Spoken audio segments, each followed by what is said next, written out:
Hello and Happy New Year! Welcome back to my channel and another paper crafting project. Today we will be creating a fun monster pop-up card using the Spellbinders Large Die of the Month club set. Spellbinders monthly clubs are a monthly subscription, however you can cancel them at any time. Since this is an interactive card, I did create an example off screen using inexpensive paper. Good cardstock can be pricey, so I like to use inexpensive paper when creating prototypes. To save some time, I did pre-cut all the pieces. I also embossed hearts on the outside stage area using the Simon Says Stamp Cascading Hearts embossing folder. All of the products used in today's video will be listed in the description box below. You can use liquid glue on your project, and I did on my prototype. However, today I decided to use double-sided tape to assemble my stage. I believe this is 1/8 of an inch score tape, and it was perfect for the small areas that we will be applying our double-sided tape. First, we will need to fold all the areas where the die has created the perforated lines. And we're going to fold both ways, as this will help the movement of the stage.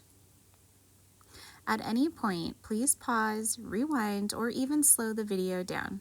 I tried to be as thorough as possible, but sometimes interactive cards can be tricky the first time making them. Again, I'm just folding back and forth on the perforated lines.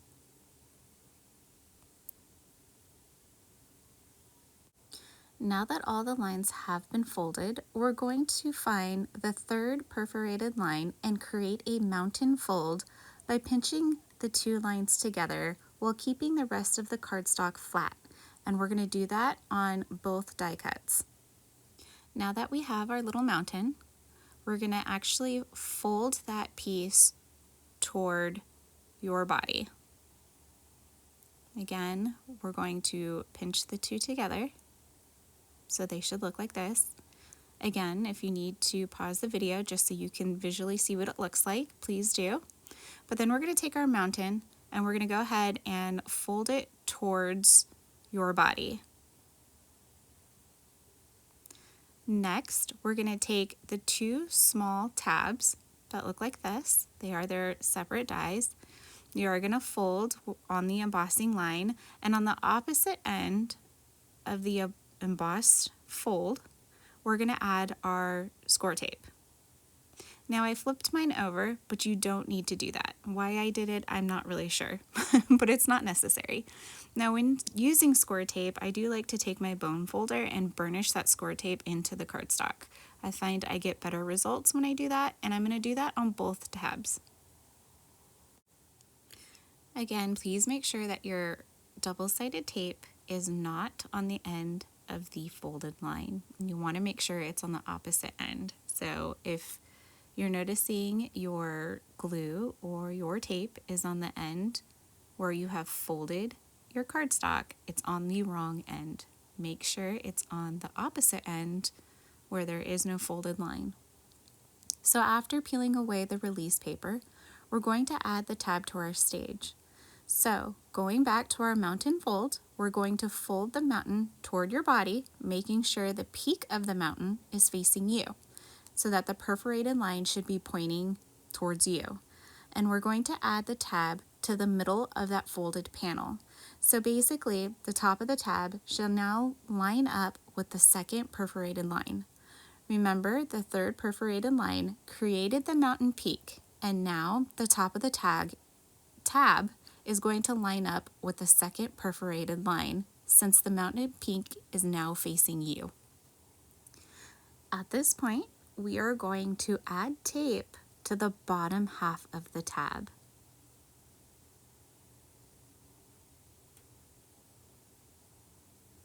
And we're going to do that on both sides. Again, I will burnish the tape into the cardstock.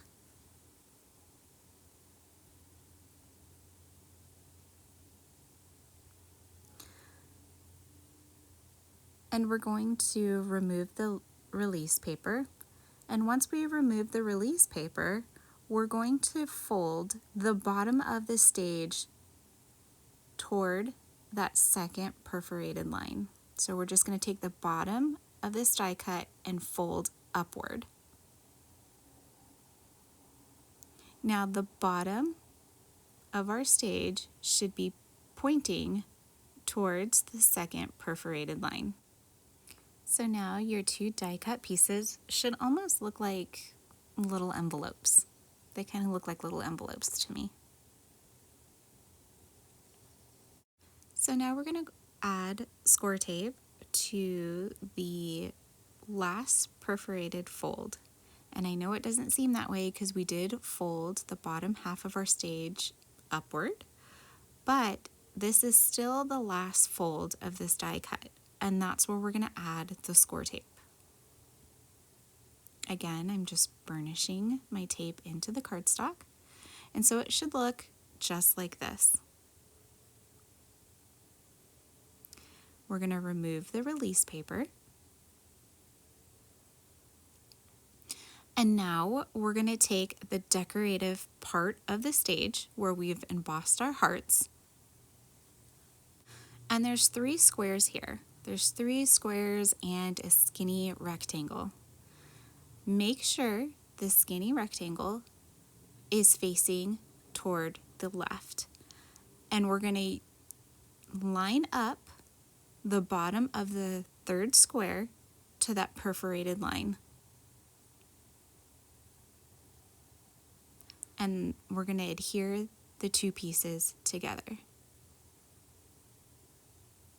Again, we're lining up the 3rd square, so the middle square, and we're lining that up to the perforated line of the base of our stage, and we're adhering the 2 pieces together.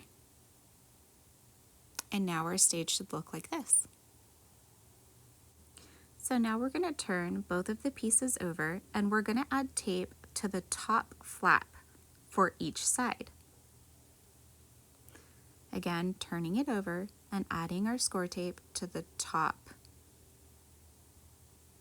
perforated fold.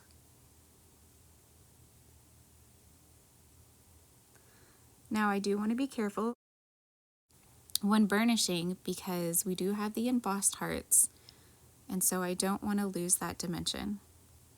Now I'm going to remove the release paper and I'm going to fold that top flap inward and facing down, and then I'll pinch the outside of the stage to that tab. And I'll repeat the same steps on the other side. So again, we're going to take the top tab and we're going to fold it inward so it's facing down, and we're going to pinch the 2 pieces together. So this next step, if you're using liquid glue, you want to make sure that you use a very thin line of glue, but we're going to go ahead and add tape to the bottom of our stage. And so this is the area where you want to make sure that your liquid glue is, you have like more of a thin line, so you don't want to add too much glue here. Now I have extra tape, so I'm going to add it to the other side, but you don't need to. You just need to add it to the one side. And again, burnishing my tape down. And I'm also going to add score tape to the skinny rectangles that were towards the left side when we were adding the outside stage to our platform. That might sound a little confusing, but we're going to add score tape to the skinny rectangles on the outer portion of our stage. And here I'm going to burnish it down, and I don't care that I am burnishing over the 3D heart because you're not going to see this area. And so now I'm going to remove all the release paper.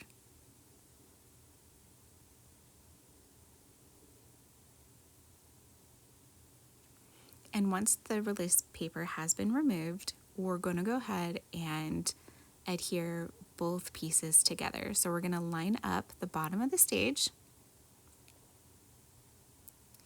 and we're going to glue the two pieces of the stage together. So lining up, making sure that both ends meet at the bottom.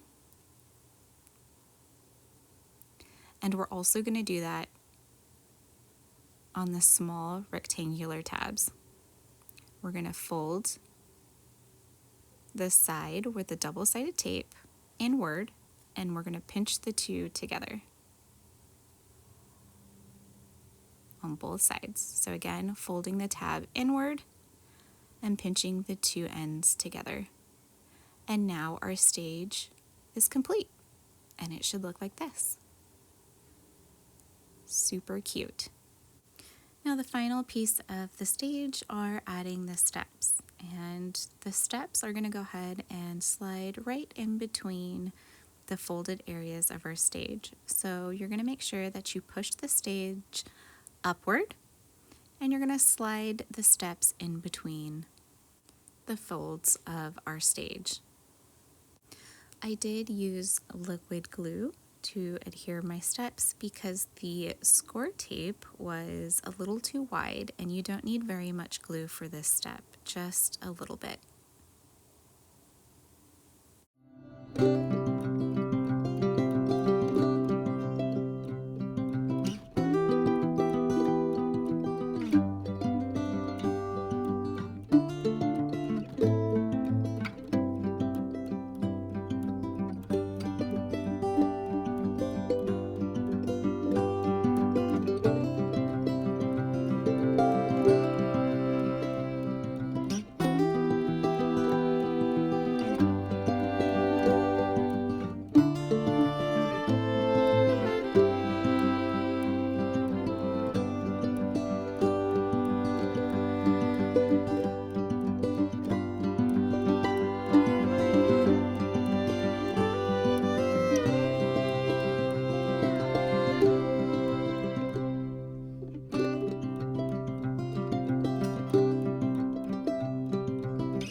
So now that the stage is complete, we're going to switch to working on our monster.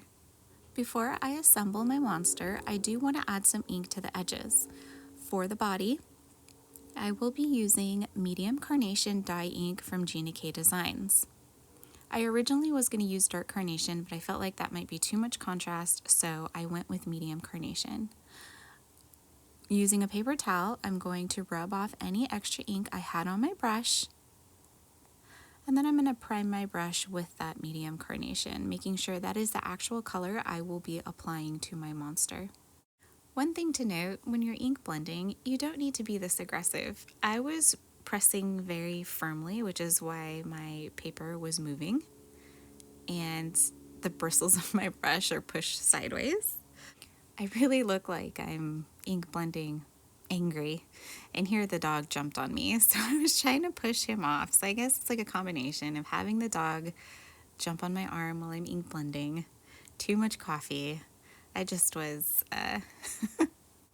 having a lot going on. But here I noticed, I'm like, okay, let's be a little bit more gentle while we're applying our ink.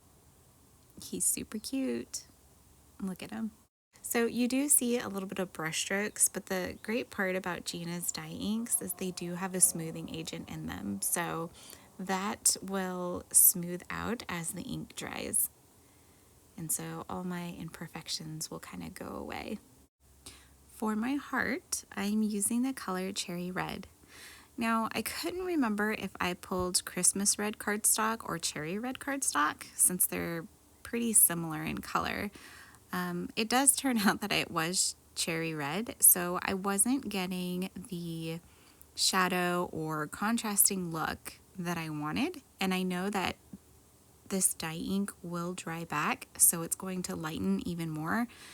And I thought, okay, well, what can I bring in to give me more contrast on my heart? So I decided to bring in the color Charcoal Brown. I really should have wiped some of the color off. This ink cube was very, very juicy. And then as I was blending, which is perfect, it was a perfect amount of contrast, but I'm like, I'm kind of losing some of my red.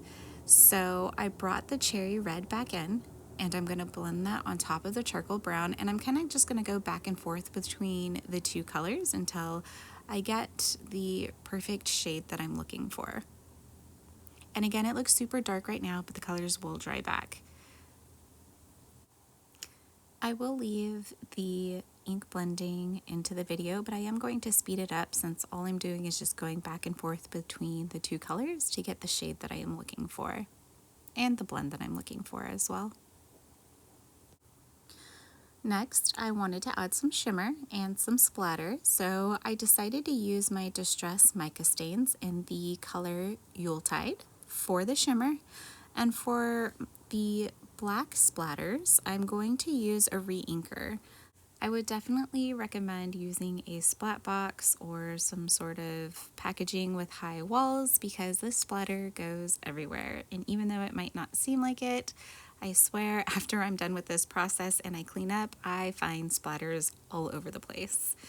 So that was the Yuletide, and now I'm going to come in with my re-inker and using a brush, I'm going to splatter on the black re-inker. Now there are some areas on my heart that I couldn't get the splatter, so I'll just manually take my brush and create little tiny dots, and that'll kind of fill in the gaps to where the splatter didn't actually reach. It doesn't need to be perfect because keep in mind you will be adding the monster on top of this, so it doesn't need to be perfect. And I'm going to go ahead and let this air dry off to the side. And now it's time to assemble our little monster.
Now it's time to add our monster and the heart to our stage, and we're going to glue that to the center portion of the stage. Starting with the heart, we're only going to apply a little bit of glue at the bottom, and to make sure I have the right amount of glue, I'm actually going to add the glue to the stage and then adhere the heart together, or not together, but adhere the heart to the stage. My tweezers are a very handy tool in my craft room, and that's what's going to hold these two together so the glue has time to set. And then I'm going to add glue. Oh no, this time, see, on my first prototype I did not use 3D foam squares on my monster, I just glued him straight to my heart. But this time around I decided to give him some dimension from the heart and added some foam squares. And I will line that up on the steps of our stage and adhere him to the back of the heart. I actually like that so much better than the first monster. I still think the other monster is cute too, but I do like that little bit of added dimension from the heart. And that will complete today's card project. I hope you enjoyed today's video. I would love it if you would like and subscribe to my channel. It really helps. And until next time, happy crafting. Bye.